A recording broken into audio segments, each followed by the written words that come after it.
Hello guys, how are you? Welcome to this lecture.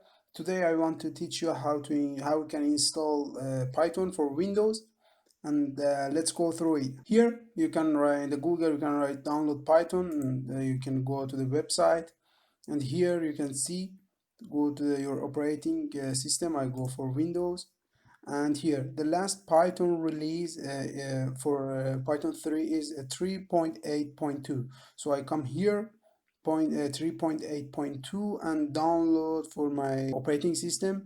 Yeah, here because for me it's 64. So executable installer for the Python, so I will choose this one to download, and now I have it. I open this one. Yeah, here we can see Python 64-bit.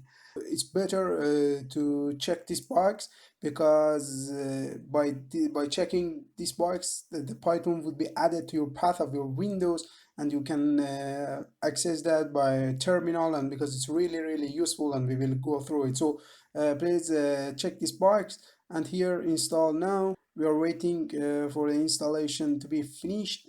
So now the Python is installed. Open the command line. Here you can write Python. You can see that the Python version is 3.8.2.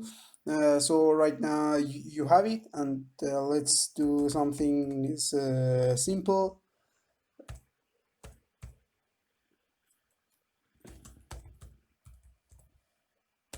Yeah, the Python is working properly. I should quit here and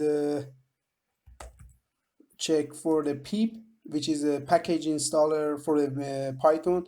We need it because in every project we should import and install some packages. So let's check the version of pip.